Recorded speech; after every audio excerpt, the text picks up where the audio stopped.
Well, hey, welcome back to another Tolfer Talks Comics, or maybe Tales from the Long Box, or the Short Box, or the Tales from the Dollar Box, Dollar Bin, Tales from the Dollar Bin. I guess is kind of what this is. So this is kind of like, these are like some of the books I picked up this week at the one comic shop in town. And I don't know.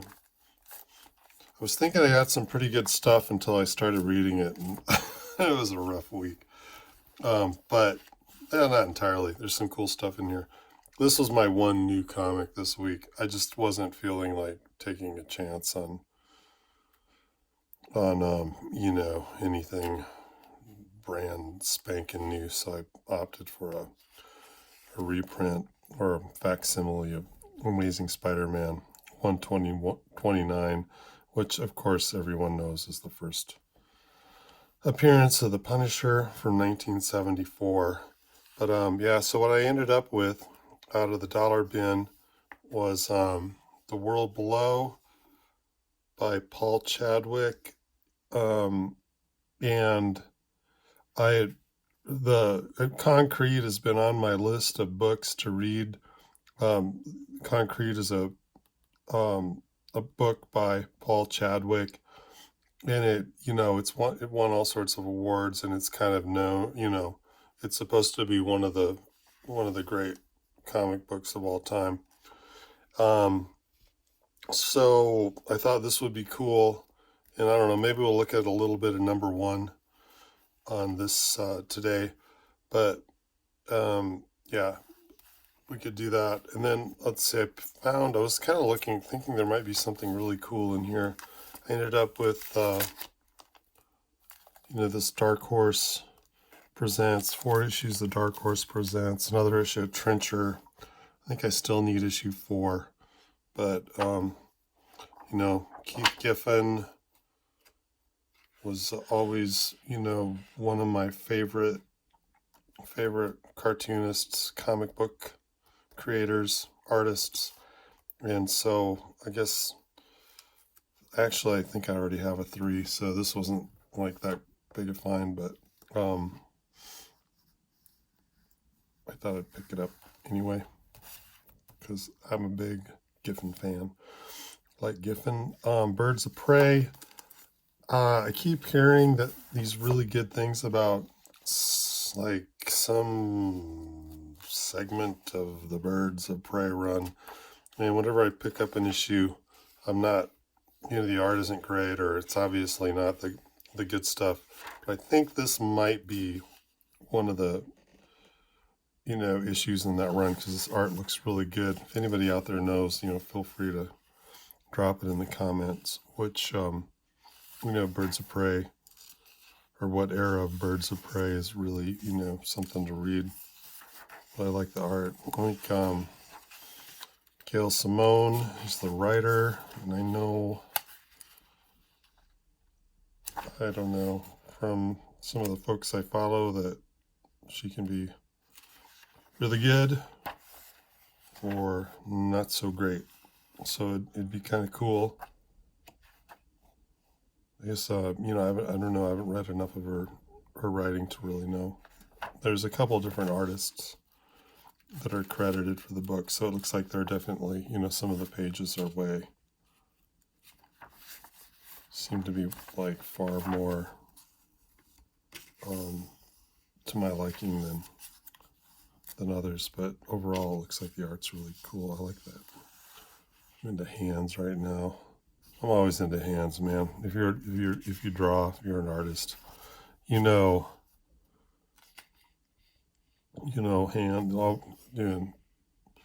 There's always got, whenever I was working on a page earlier where there were a lot of hands, and I was just thinking, man, there's gotta be an easier way. But anyway, I think I'm kind of looking forward to looking at that one.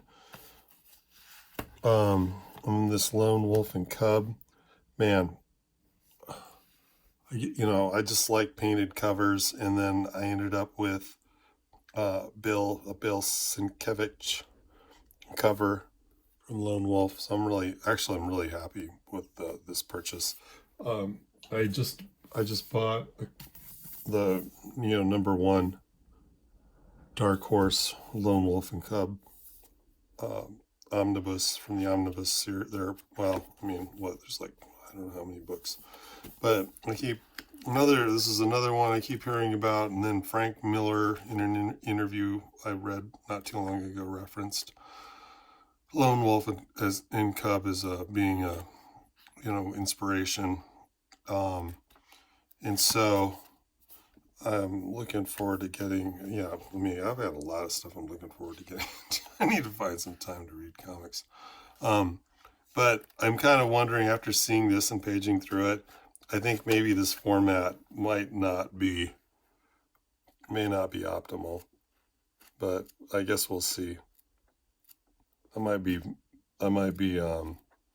wearing readers, before I get too far into this.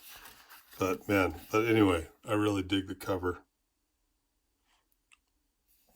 So I guess this is probably my highlight here for, my weekly dive through the dollar bin. Most of the stuff in the dollar bin right now seems to be like 90s, image stuff, which I don't really know much about. And I guess that was kind of about, I don't know, maybe not 90s, maybe it's early 2000s. But that was stuff I wasn't into at the time for the most part. Some of it, some of it was definitely very cool, but the stuff I'm seeing I'm not familiar with, and I don't know. Oh yeah, this Hellboy. I think I'm going to save this. I was thinking during October it might be cool to do a horror story, like one horror story a day, so I might put this aside for that. But this looks good. Definitely, I don't think I came up with any real collectible books. I think this is maybe I got it, worth more than $1. These guys maybe, but I didn't. No big, nothing super interesting. But yeah, this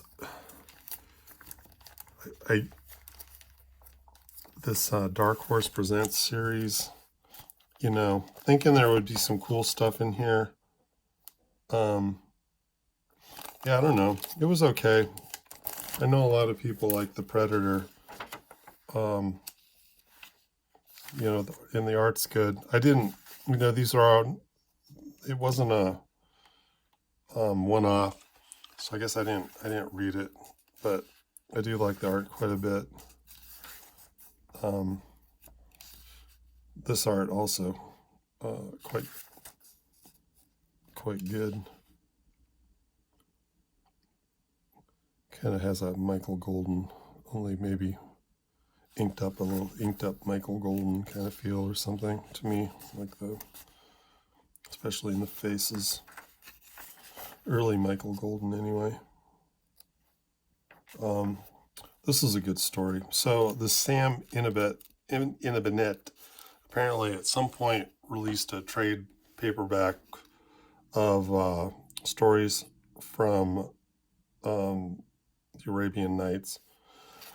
And I've got another one of the stories in here. This one was really pretty good. I really enjoyed reading it, and I like his pen work, and man. So this was a nice. Actually, yeah, these were good books. It's pretty good. Sometimes it has to do with my mood and whether I'm happy with what I found or not. But this is basically the story of what I don't think he calls this a djinn, but from what I know about the whole business. Maybe he's trapped this magician. He's trapping a djinn in a walnut, and there's a little bit more to it than that. But just in case anybody goes out and picks this up, I don't want any spoilers. So yeah, that was good. Let's see what. This one I haven't really looked at yet. The alien art looks looks to be quite good. So I think they were setting up a Alien versus Predator kind of thing. But then, of course, your mind is blown by the ad for the Jeff Darrow and Frank Miller's Hard Boiled. It's like, oh, yeah, there's some really crazy good stuff. But and then here's another Sam in a Banat tale, and maybe I'll read this tonight. But I kind of like him. I'm not sure what happened to him. I kind of looked for him on Twitter and a few places, couldn't find him. Goseki, I really don't know. But let's see, in this issue, the mask was kind of the one that paging through seemed pretty interesting. Created by Mike Richardson and Mark Badger. I think Mark Badger is the artist.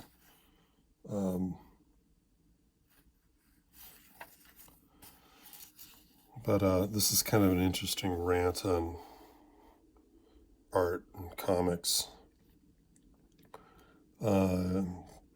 You know, whether you need words or not, and whether it's a story needs to be understood, and, you know, stealing from people. And I guess that's something people have been thinking about forever. But yeah, like his art quite a bit. Great style.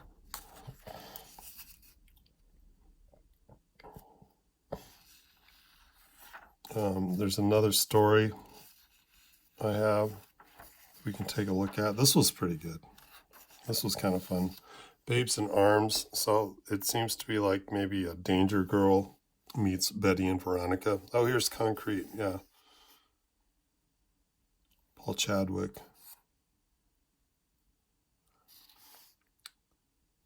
But anyway, so we have two,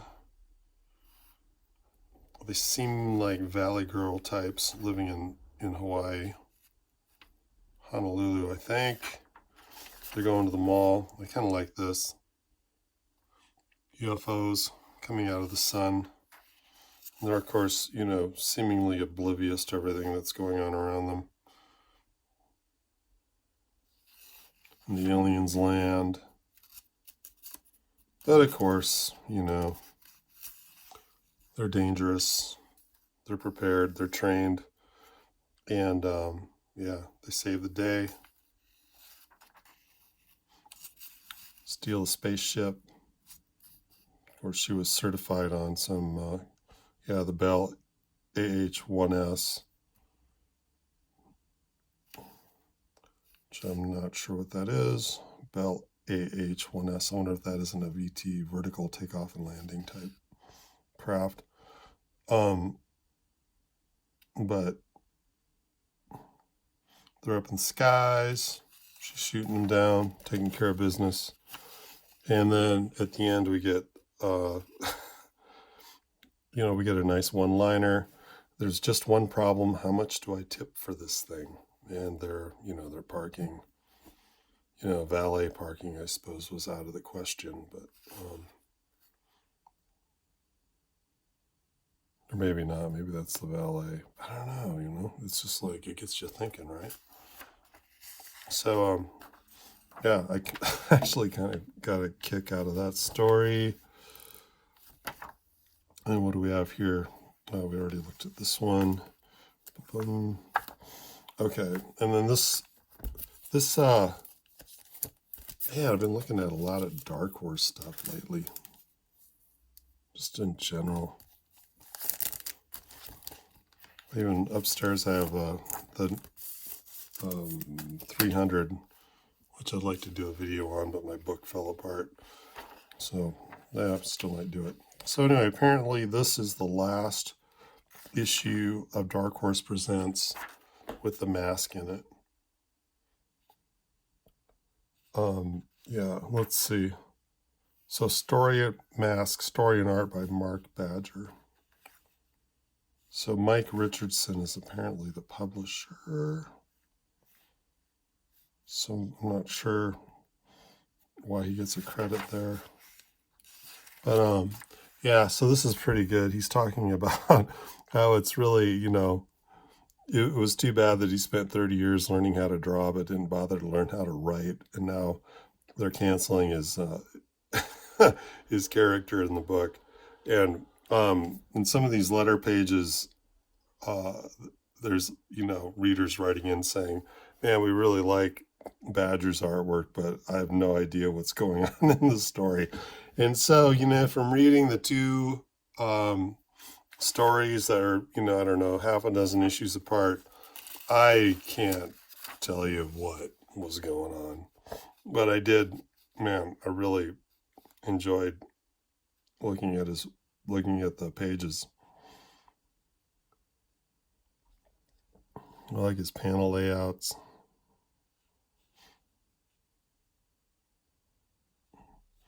Like these inset panels. Probably didn't need them, but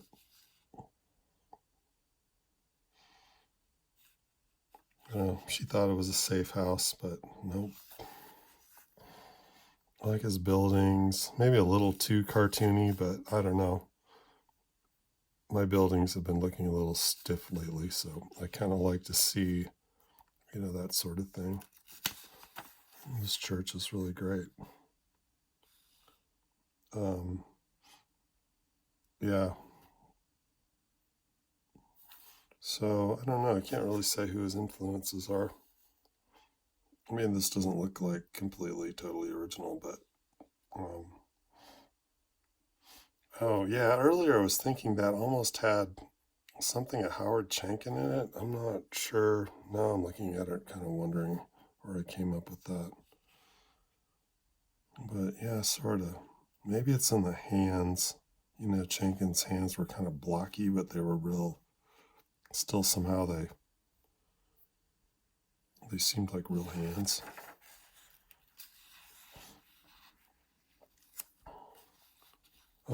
This panel's really great. It's just a plane taking off, but the way he's got the plane kind of, almost silhouetted against this white, I don't know if it's like cloud or if it's probably maybe a white cloud. There's light clouds, with the sun hitting it, and then there's dark.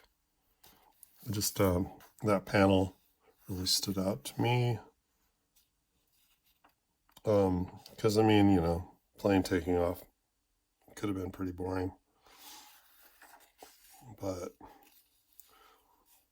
and then I'm not sure if there's some conceptual reason for the, the lighter washes against the heavy black inks. Like I said, I didn't really, I don't have no, people that were reading this apparently didn't know what was going on. I don't know what's going on. But it seems like the way he was going to round this all out, he was going to, take care of it is just to kill everybody. So hopefully there weren't too many people that were really super emotionally involved with their characters, or with his characters. Yeah, this looks pretty good. Oh, this was good. I guess I did read quite a bit of this stuff the last few days. I don't know, I kind of like this. Definitely reminds me a little bit, maybe of Mobius. With the big, wide open, surreal looking type landscape. You can see like, I don't know, all sorts of nutty stuff happening with these, sort of geographical things poking up out of nowhere. But this is pretty good. I would read more of these. Would have been nice if I could have found a run. A lot of times in the dollar bin at this place, I'll find runs of things. Because this is sort of a self-contained story, but but it seems that they're looking for something. What is it? And one of the characters thinks she has seen it in this cave, and I don't know. But of course, they were ran out of the cave by Some kind of crazy Gila monster or something. But really like the art. Again, I just dig black and white. You can really see I feel like you can kind of see the nuts and bolts of things. Kind of see what the artist is thinking. And man, I bet that took, these pages took some time. Stippling is great. I don't know, is that stippling? Kind of, yeah, there's some stippling in there. And I probably haven't heard of this guy because he has carpal tunnel. Who is it? I don't know. Some artist. Story and art and lettering by Gary Davis. Sounds like somebody I should know. What else? Oh, did I hit we hit the mask story. So, yeah, I thought maybe we could take a look. I don't know. We'll just take quick looks at these books. I'm just going to hang out here now. It seems like the videos that were longer, I was kind of shooting for like real short videos because I thought the algorithm would prefer short videos, but it doesn't seem that way. Seems like the shorter videos have less traction, so I'm just going to ramble on. And if you check out, I guess that's okay, but on your way, please like and subscribe to my channel. This is all about drawing attention to my comic book, Winterland, and which I've got all these other comics laying around, but I don't have a copy of mine, of course. But anyway, let's print it up, one issue. So I'm gonna try to crowdfund enough money to print up a second issue and a bound, first and second, like a trade paperback, perfect bound type thing, which I think is going to work. That's the plan right now. So this starts off, I don't know, this is some kind of weird fantasy world where tech, like a lot of the tech we have apparently came from a hole in the ground from a scientist that,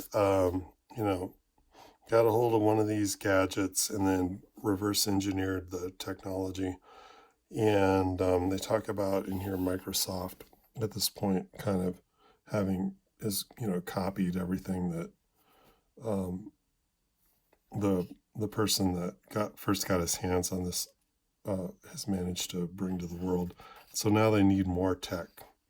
Got to keep those stockholders happy.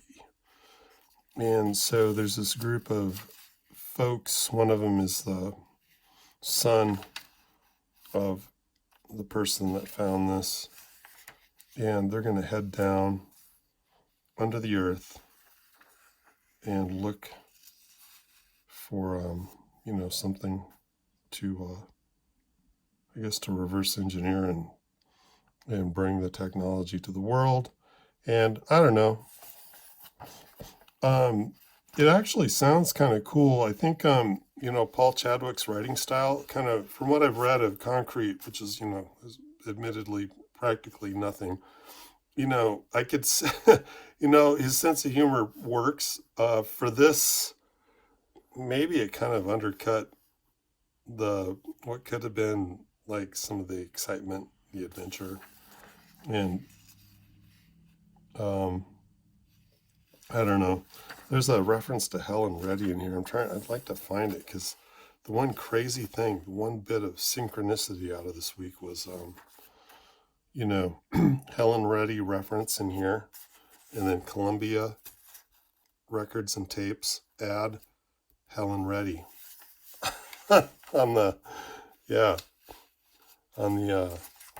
her name was on an 8-track. It was bizarre, just mind-bending. Stuff like that doesn't happen by coincidence. Yeah, it probably does. Okay, so here's this net. This net is a big deal. This net shows up at the end. I didn't really get that the net was a big deal, so I had to kind of go back and look at it. This is probably, this is probably far more sophisticated reading than I'm used to. So, yeah, either that or maybe it's just not that well written. I mean, for an adventure story, I think maybe, yeah. Man, that Helen Reddy thing is going to bug me. I gotta find it. Guys, because it is beautiful. But it's how they name their vehicle. Could it be? Oh, here we go. So we going down to fight fires down there? We going down to fight fires down there? We going. We can repaint it if they're talking about the Hummer. I love the red. We're going to hell in ready. Hear me roar. And that's it. That's the Helen Reddy. Anyway, so that's the kind of humor that in real life I personally find particularly annoying. It's sort of like one step below a pun or above a pun, on a par with a pun. And, it seems like that's the kind of thing I remember from Concrete, which somehow worked. I kind of got the feeling he was making fun of it. Here, I don't really know. But, anyway, that's me. So anyway, they're exploring these caves underneath the earth. And, I don't know. I think they're going to find out it's a mining operation or something. This guy's kind of the loose cannon. All of his noise making seems to attract more of these machines, which of course were the source of the technology, provided earlier. And they're getting clobbered. But this guy's like, yeah, I think I found some new tech, which is what we're looking for. He goes back. And of course, yeah, I don't know. I think actually I really like Paul Chadwick's art, but I just don't think he was built for action. And I don't know what he's doing now. Maybe he's anyway. So the guy that went back in search of new tech has brought the net. He's aided by these floaty things that we don't know much about. And somehow there's rocks, weighted by rocks. I don't know. It's a first issue. Lighten up. And you only paid $1 for it. But anyway, I'm kind of glad I know a little bit about it now. I didn't read book 2 yet. But, maybe I'll do that tonight. Also, I'm old. I don't go anywhere on Saturday night. Not if I can help it. Yeah, this was fun. This was actually, man, this was a ton of fun to read. I don't know if I've ever read it. I know I've read the first 120 issues of The Amazing Spider-Man. And then I took a break for some reason. I think I just figured I needed to read some other stuff. But I should have kept going because it's just fun. Man, there's a lot in this book too. So first of all, we get an introduction to the Punisher, right? And then we get Spidey, solving, or maybe not solving a crime, but definitely thwarting some street thugs. I think it looks like they're robbing an armored truck. We get some really great, old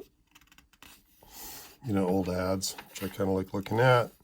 This one was interesting. I don't know. I won't go into it. But, yeah, so he takes care of these guys. He's got some photos to sell to Jonah. And then Helen Reddy right there. Man, it's crazy. Synchronicity. Wow. We're all one, right? So Peter Parker checks in with Betty, and I think that's her name.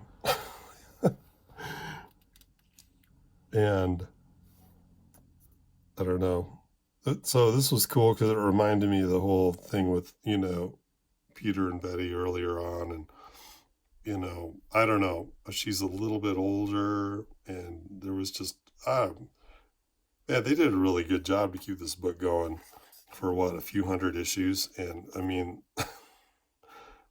the continuity and everything is just, it's kind of outrageous. I wonder if, I can't see anything like this really ever happening again. Maybe, but So anyway, what Jonah really wants is pictures of the Punisher. And man, this panel made me smile. See Jonah like that, fist clenched, hand over his eyes, like, this Parker guy, he's killing me. Just, such strong characters, and it's just, these are really great comics. Here's the Punisher, Spidey meeting up for the first time. So we get a battle in. We get a superhero fight. We get a little soap opera earlier on. We get more weird ads from 74. Yep, MJ, more soap opera stuff. Oh, some foreshadowing of things to come. So, yeah, apparently Harry or Osborn is recalled that he's actually a bad guy. So, yeah, superhero battle at the end. Of course, the Punisher is such a cool character. He can't be a total bad guy, right? Because he's actually trying to clean the city, rid it of crime. And now Spidey, being the vigilante that he is, he's got to bring him in, dead or alive. Well, actually, I think dead. Dead is what they're thinking. But I don't know. That's my new comic for the week. And it was really good. Quite good. Well, there's some other things I wanted to point out. Like the art. I love this. This is one of those things right here that scared me to death of actually making my own comics as a kid. When you'd see multiple figures in one panel, but not only multiple figures, but maybe like a figure, the action hero in motion. So you would see him drawn 2, 3, 4 times, flipping around. Of course, when you're starting out, you're lucky to get one figure that is convincing, but to get, something like that going seemed impossible. It's still seems to be a lot of trouble and a bit daunting, but maybe not so crazy hard anymore. Anyway, that's it. That's what I've been reading this week in the comic book genre anyway. Man, I read this amazing book called Vanished in Vermilion, the story of a cold case that was, if you're looking for a book to read, quite good. Kept me, couldn't put it down. And I knew how it ended. So, one of those, the story, but you don't know the whole story kind of things. So, yeah, thanks for, Ben, if for some reason you hung around this long, I'd love to hear from you. I'm drinking coffee and I'm hanging out. In the mornings, usually what I do is I get up and I take a look at YouTube, and a lot of times I'll find somebody paging through a comic, and I'll just drink coffee and, stop the screen, read a page or two. I don't know, it's nice because I get up really early and nobody at my house is up. So I almost always have breakfast alone, or my coffee alone anyway. So I don't know. I hope somebody's getting something out of these videos. Thanks for checking in. Please like, please subscribe, and come back. Take care.